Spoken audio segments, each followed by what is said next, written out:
রামকৃষ্ণ জগদ্গুরুং পাদপদ্মে তয়োশ্রিত্বা প্রণমামি মুহুর্মুহুঃ।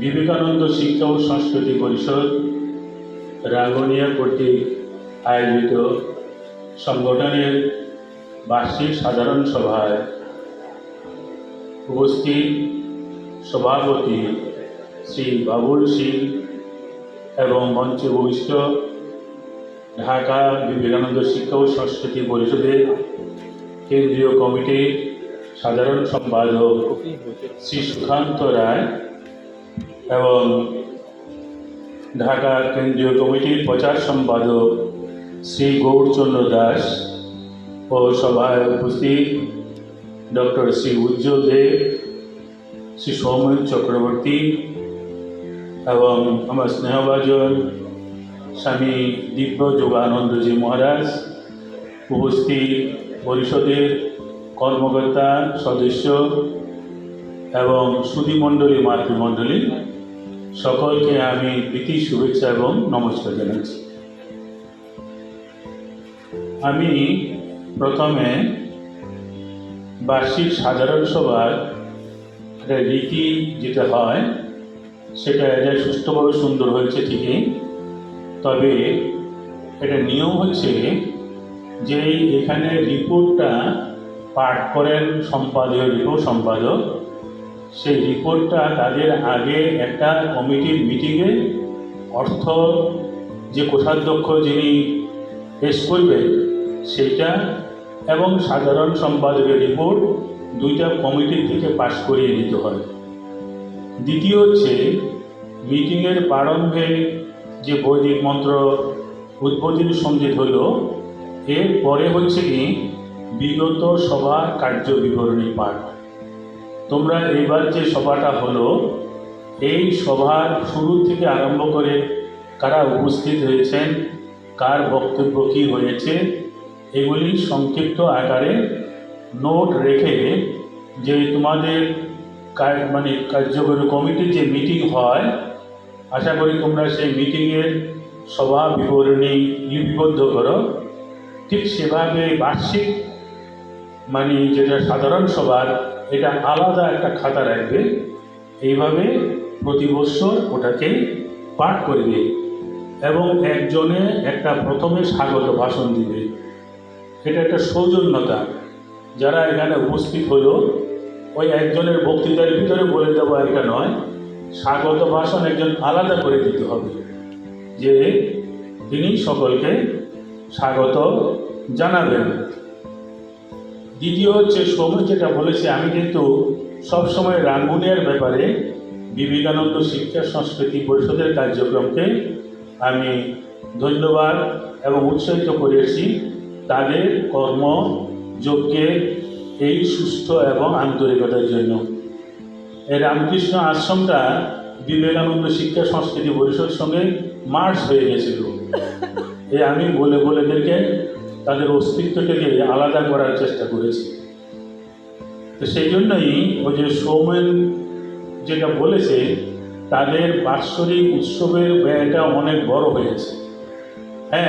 তারা অন্যান্যবার বার্ষিক উৎসব আশ্রমের আর ওদের একত্রিত হতো, সেটা এখন তারা যদি ক্যাশ এবং কারেন্সি মিলে এই টাকাটা হয়, সেটা চেষ্টা করবে সেখান থেকে কিছু উদ্বৃত্ত যাতে করানো যায়, কিন্তু উদ্বৃত্ত করার উদ্দেশ্য নিয়ে নয়, তুমি আনছো লোকের থেকে এটা উৎসবটাকে সুন্দর সুস্থ সবল করার জন্য।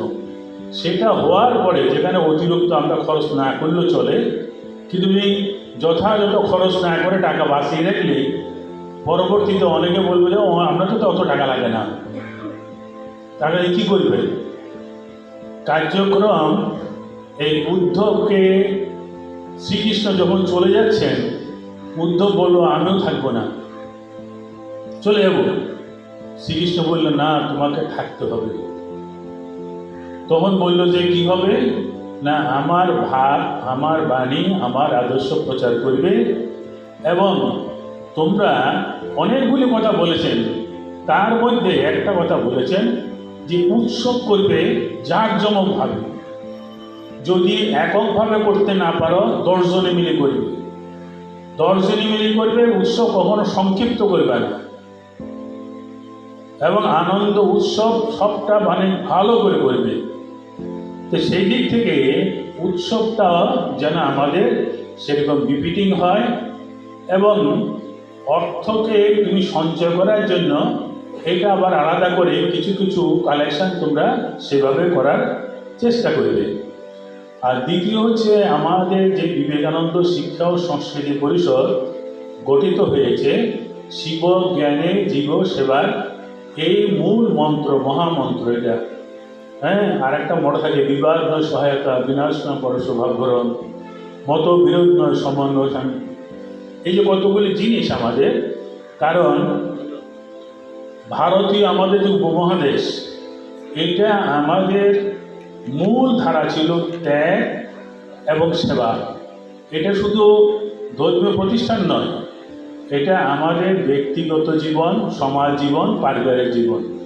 আগে যে আমাদের যৌথ পরিবার ছিল, সেই পরিবারের ভিতরে দেখবে 1 জন 2 জন আছেন যারা সাংঘাতিকভাবে স্যাক্রিফাইস করেছে, সাংঘাতিকভাবে তারা পুরো পরিবারটাকে দাঁড় করিয়েছে।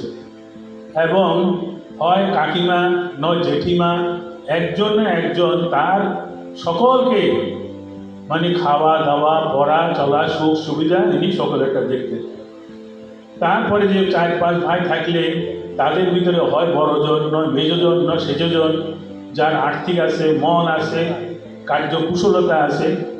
আমি আমার হবিগঞ্জে আশ্রমের পাশে এরকম একটা পরিবারকে দেখেছি। ওরা 5 ভাই খুব আর্থিকভাবে বেশি নয়, 1 ভাই প্রফেসরই করতেন। তো এই প্রফেসর অন্য সব ভাইয়ের ছেলে মেয়েদেরকে পড়াশোনা করে।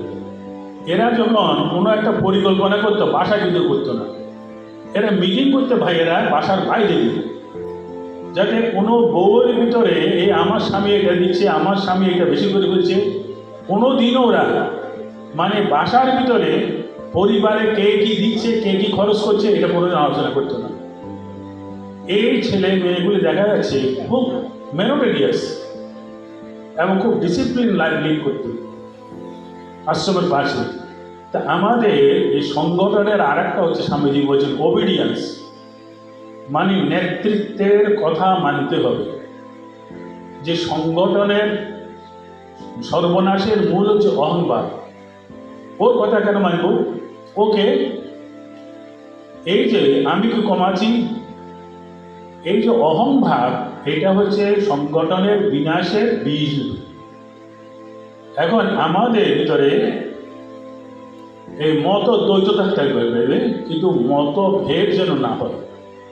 কারণ আমার একটা ওপিনিয়ন, আরেকজনের ওপিনিয়ন থাকবে, এটা খোলাখুলিভাবে আলোচনা হবে, সর্বসম্মত একটা সিদ্ধান্ত হবে, সেটাই সকলকে মেনে নিতে হবে। সেইভাবে কাজটা হবে, যাতে সংগঠনের না আমি এটা বলেছি এটা হতেই হবে, এরকম যেন যিনি কর্তৃপক্ষ থাকেন বা প্রেসিডেন্ট সেক্রেটারি, এরকম রোলিং যেন ম্যাটিচিউড কখনো না থাকে। এই জন্য স্বামীজি বলছেন, নেতা হওয়া কিন্তু সাংঘাতিক। নেতা মানে সকলের সেবক হওয়া, সকলের শির দিতে হবে, আগে সকলের জন্য তাকে উৎসর্গ করতে হবে। এই আর সংগঠনের কার্যক্রম আমাদের সবসময় জনকল্যাণমুখী। দ্বিতীয় হচ্ছে, স্বামী বিবেকানন্দ যখন আমেরিকা ছিলেন, তখন বিভিন্ন জায়গায় উনি লেকচার দিতেন। তো সেখানে লেকচারগুলি আবার একটা হলে আয়োজন করে, টিকিট কাটা। তো ওনার একজন সেবক ইংরেজ একদিন বলল, আমাদের সামনে যে ইয়েটা হবে, ডিসকাশনটা আলোচনা হবে, আমরা তো এপ্রিল ছাড়ছি বিভিন্ন জায়গাতে, তো একটা কিছু মনোগ্রাম যাতে কিছু না থাকলে এটা সুন্দর দেখা যায় না, একটা মনোগ্রাম যদি আপনি করে দেন সিম্বল। স্বামীজি বললেন একটা কাগজ কলম দাও। এই টিফিন খাচ্ছিলেন, ওই টেবিলে বসে আপনারা আমাদের এমব্লেম যেটা দেখেন, যে এই যে একটা সাপ, একটা উদীয়মান সূর্য, একটা পদ্ম, একটা জলের ঢেউ, এটা দেখা আছে। এই ওখানে বসে বসে তৎক্ষণিকভাবে একে কাগজটা একটু ছুরি মারেছে, বলে নাও। এটা দিয়ে দেবো। পরে উনি এটা এক্সপ্লেন করেছেন, ভারতের বর্ষের যে আমাদের 4টা যোগ, কর্মযোগ, জ্ঞানযোগ, ভক্তিযোগ, রাজযোগ, এই 4টার এর ভাবটা এখানে ঢুকিয়ে দিয়েছে। পদ্মফুলটা হচ্ছে ভক্তি সিম্বল, সাপটা হচ্ছে যোগের সিম্বল, সূর্যটা হচ্ছে জ্ঞানের সিম্বল, জলের ঢেউগুলি হচ্ছে কর্মের সিম্বল।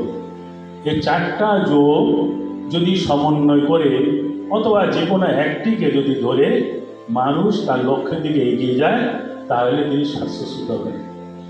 এবং তার নিচে লেখা আছে আত্মানো মোক্ষার্থম জগৎ হিতায়।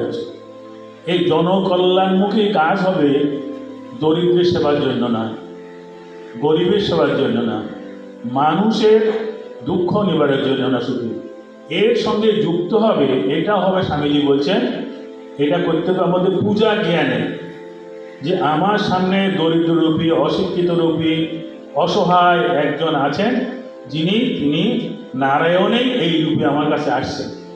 অতএব তার সেবাটা আমাদের হবে এই নারায়ণ জ্ঞানের বোধে। তখন শিল্প সেবক উভয়ের মঙ্গল হবে। আর না হলে হবে মানুষের কিছু তাৎক্ষণিক কিছু হবে, কিন্তু আমার কি হবে? আমার ভিতরে দেখবে এটা অহংকার বাড়বে। এই জন্যই বলছে আমরা যদি কিছু দিতে পারি তাহলে আমাকে নিজেকে আমি ভাগ্যবান মনে করব যে ভগবান আমাকে কিছু দেওয়ার সুযোগ দিয়েছে। অনেকের অনেক অর্থ আছে কিন্তু ভালো কাজে ব্যয় করতে পারে না। এই জন্য একটা কথা বলা আছে, কৃপণের সমান দাতা নাই। কেন? কৃপণ কাউকে কিছু দেয় না, নিজেও ভোগ করে না, যাওয়ার সময় সব রেখে চলে যায়, সব রেখে যায়। এই তার থেকে বড় দাদার কি আছে? কিন্তু সে যদি নিজে হাতে দিত তাহলে নিজের একটা পুষ্টি হতো।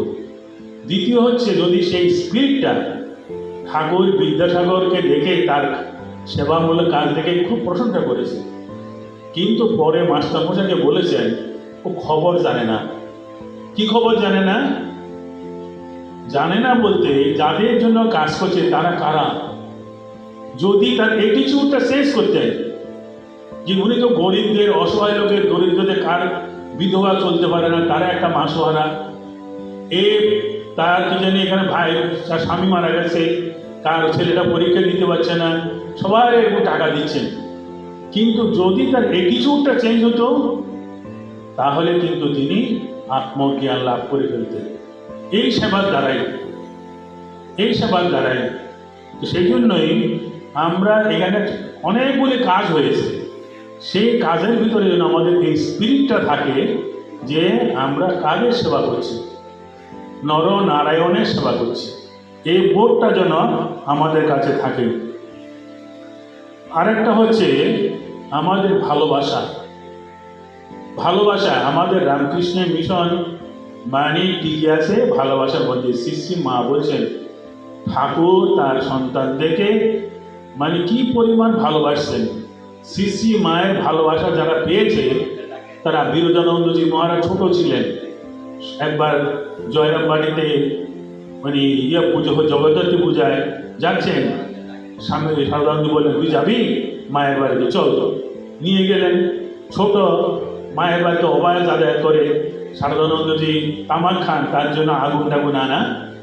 তো 2 দিন কয়েকদিন তো ছিলেন, মা ভিতরে গেছেন, খাওয়া দাওয়া, তাকে আদর আপ্যায়ন খুব, মা তো সকলকে করতেন। আসার সময় বলতেছে যে প্রাণটা যেন কেমন করছে, আমার বাড়ির মা আমাকে সবচেয়ে বেশি স্নেহ ভালোবাসা করতেন, কিন্তু এই মা যেন তার চেয়ে বেশি, ইনি যে আমার জন্মান্তরের মা। তার যে ফিলিংস, অনুভূতি যে মা কেন, মা সকলকে ভালোবাসছে, মা সকলকে ভালোবাসে। এমনকি আমাদের ভালোবাসাটা এই প্রত্যেকটা সদস্যের ভিতরে এই ভালোবাসার বোধটা থাকবে, তাহলে পরে আমাদের সংগঠনটা সুন্দর আরো সুস্থভাবে গড়ে উঠবে। আরেকটা হচ্ছে এই নিঃস্বার্থভাবে কাজ করা। স্বামীজি বলছেন এই যে স্বার্থপরতা হচ্ছে অধর্ম, আর নিঃস্বার্থপরতা হচ্ছে ধর্ম। কোনো রকম মানে কামনা বাসনা নিয়ে এর দ্বারা এটা হবে, ওর দ্বারা এটা হবে, এইটা যেন আমাদের ভিতরে কখনো মানে না হয়। আর এইটা যেন মানুষের কাছে প্রচারিত না হয় যেন এটা একটা ব্যাচেলার ক্লাব, যে কতগুলি যুবক ছেলে একত্রিত হয়ে একটা ক্লাব করছে না। সেই জন্য কি করতে হবে, যে আমাদেরকে নিজেদেরকে আগে আদর্শ চরিত্র করতে হবে। To be good, to do good, স্বামীজির আগে নিজেকে ভালো হতে হবে, নিজেকে স্বামীজির ভাবে তাকে তৈরি করতে হবে। আমাদের কথা বলা, চাল চলন নিত্যদিনের মানে সেটা যদি সুস্থ হয় তাহলে হবে তোমরা বিবেকানন্দের সৈনিক। আর একটা অ্যালার্মিং জিনিস আমি বলছি, ইদানিং আমরা অনেকগুলি খবর পাচ্ছি যে শিক্ষিত ছেলে মেয়ে অনেক কনভার্ট হয়ে যাচ্ছে। কেন? আমরা আমাদের ধর্ম, কৃষ্টি, সংস্কৃতি আমাদের ছেলে মেয়েদের কাছে সেভাবে প্রেজেন্ট করতে পারছি। কতগুলি অনুষ্ঠান করি আমরা, কিন্তু প্রকৃতপক্ষে ধর্মটা কি সেটা যদি তুলে ধরতে না পারি তাহলে কিন্তু এগুলিকে রোধ করা যাবে না। এই জন্য বাবা মাকে সচেতন হতে হবে। এবং তোমরা বিবেকানন্দ সৈনিক, তোমরা স্বামীজির ভাবটা প্রচার করার জন্য যুবকদের ভিতরে ছোট ছোট বই তাদের কাছে তুলে ধরবে এবং তাদেরকে ইনভাইট করে তোমাদের কাছে নিয়ে আসবে যতটা সম্ভব। তাদের কাছে স্বামীজির ভাব, ছোট ছোট কথা, বাণী, কথা প্রসঙ্গে প্রেজেন্ট করবে, যেন তাদের মোটিভেটিভ করা যায়, তাদের মোটিভেশন করে তাদেরকে এইভাবে ভাবিত করা যায়। এইগুলি যদি করা যায় তবেই তোমাদের কাজগুলি সার্থকতা আসবে। আমি আন্তরিকভাবে ধন্যবাদ জানাচ্ছি এই কেন্দ্রীয় কমিটি যারা এই তোমাদেরকে উৎসাহিত করার জন্য কষ্ট স্বীকার করে তোমাদের অনুষ্ঠানে উপস্থিত হতে পেরেছেন। এবং ডক্টর উজ্জ্বল দেব একটা প্রস্তাব রেখেছেন, সেই প্রস্তাব অনুসারে তারা অ্যাকসেপ্ট করেছেন। এটা অত্যন্ত পজিটিভ সাইন, কারণ নেতারা শুধু কেন্দ্রের থেকে নির্দেশ দিলে হবে না। আমি এটা চন্দ্রনাথকে আগে কয়েকবার বলেছি যে তোমরা খালি নির্দেশ দাও, নিজেরা কিছু করো, নিজেরা সেভাবে প্রেজেন্ট কিছু করতে হবে। তাদেরকে ইনভাইট করে এনে তোমাদের কাজগুলি দেখা দেবে, তারা কিভাবে কাজ করবে। এইটা খুব বেশি দরকার, যে পরস্পরের সঙ্গে যে এই যে আমাদের ভাব বিনিময়, তাদের কি আদর্শ, এই যে বলা হলো যেটা এখন তো বিজ্ঞানের যুগ, মানে এই যে কি জানি এটাকে ইন্টারনেটের যুগ, যে সমস্ত কার্যক্রমগুলি তুলে ধরলে সকলে জানবে, সকলে বুঝবে এবং সকলে উৎসাহিত হবে। এটা একটা প্লাস পয়েন্ট যে এই কাজগুলি তুলে ধরা। আর বিশেষ করে তোমাদের যাদের সুবিধা আছে তোমরাও অনলাইনে স্বামীজির বাণীগুলি তোমরা প্রচার করো।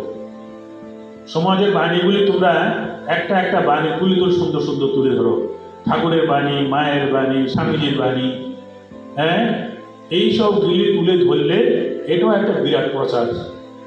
ইচ্ছা অনিচ্ছা দেখবে, কারণ ধর একটু আসলো, ভালো লাগলে বললো, তুমি 100 জনের মধ্যে 10 জনও যদি পড়ে, একজনও যদি চিন্তা করে সেটা তার কাজে লাগায়, এটাই সার্থকতা। এগুলির দিকেও আমাদের কার্যক্রম করতে হবে। এখন ঘরে বসে অনেক কাজ করা যায়, এগুলি আমরা তো এসব জানি না, তোমাদের এগুলি অনেকের খুব জানা আছে। অতএব ঠাকুর মা স্বামীজির শিষ্যরা প্রার্থনা করি তোমাদের কার্যক্রম যেভাবে সুস্থভাবে চলছে এটা আরও সুন্দর হোক, সুস্থ সফল হোক, এ কামনা করি। আর একটা প্রস্তাব আসছে তোমাদের একটা স্থায়ী ফান্ড করার জন্য। তো তোমাদের দেখলাম এখানে 60,000 টাকা ফান্ড আছে। তো আমরা তো চাকরি বাকরি করে ব্যবসা করি না, তবুও আমি 2 কিস্তিতে তোমাদেরকে 50,000 টাকা দিব, যাতে অন্তত 1 লাখ টাকার একটা স্থায়ী ফান্ড তোমরা এবছরে করে ফেলতে পারো। এই বছরে তোমরা একটা স্থায়ী ফান্ড করতে পারো। সকলের জীবন আনন্দ ও মধুময় হোক, এই প্রার্থনা জানিয়ে আমার বক্তব্য শেষ করছি।